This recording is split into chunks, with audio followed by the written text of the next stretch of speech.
वाय ओम नमो भगवते वासुदेवाय ओम नमो भगवते वासुदेवाय। बोले एकादशी महात्म्यम की जय।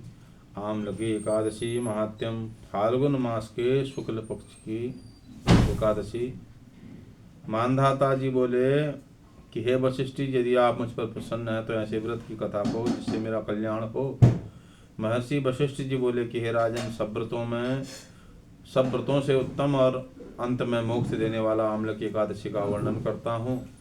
यह फाल्गुन मास शुक्ल पक्ष में होता है। इस व्रत के फल से समस्त पाप नष्ट हो जाते हैं। इस व्रत का पुण्य 1000 गौदान के फल के बराबर है। मैं आपसे एक पौराणिक कथा कहता हूँ, उसे ध्यानपूर्वक सुनो। एक वैदिक नामक नगर था। उस नगर में ब्राह्मण, वैश्य, क्षत्रिय, शूद्र चारों वर्ण के लोग आनंदपूर्वक रहते थे। नगर में सदैव वेद ध्वनि गूंजा करती थी। उस जगह पापी, दुराचारी, नास्तिक आदि कोई न था। उस नगर में चैत्र रथ नामक चंद्रवंशी राजा राज्य करता था। वह महान विद्वान तथा धार्मिक था। उस राज्य में कोई भी दरिद्र तथा कंजूस नहीं था। उस राज्य के सब निवासी विष्णु भक्त थे। वहाँ के निवासी वृद्ध से लेकर बालक तक प्रत्यय एकादशी का व्रत करते थे। एक समय फाल्गुन मास के शुक्ल पक्ष की आमल नामक एकादशी आई। उस दिन राजा ने प्रजा तक, वृद्ध से बालक तक सबने हर्षपूर्वक उस एकादशी का व्रत किया। राजा अपनी प्रजा के साथ मंदिर में आकर कुंभ स्थापित करके वहाँ तथा धूप, दीप, नैवेद्य, पंचरत्न, छत्र आदि से धात्री का पूजन करने लगे। वे सब धात्री की इस तरह प्रकाश करने, हे धात्री, तुम ब्रह्म स्वरूप हो, तुम ब्रह्मा जी द्वारा उत्पन्न हो और समस्त पापों को नष्ट करने वाली हो। तुमको नमस्कार। अब तुम मेरा अर्घ स्वीकार करो। तुम श्री रामचंद्र जी के द्वारा सम्मानित हो। मैं आपकी प्रार्थना करता हूँ, मेरे समस्त पापों का हरण करो। उस दिवालय में रात्रि को सबने जागरण किया।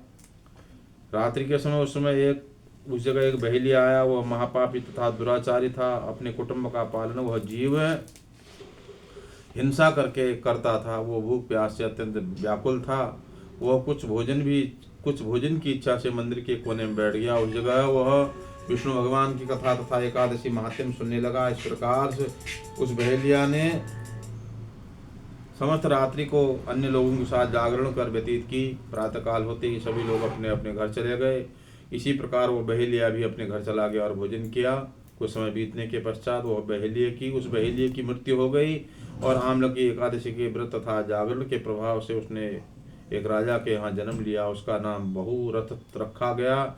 बड़ा होने पर वह चतुरंगिणी सेना सहित तथा धन धान्य से युक्त होकर 10 सहस्त्र ग्रामों का पालन पोषण करने लगा।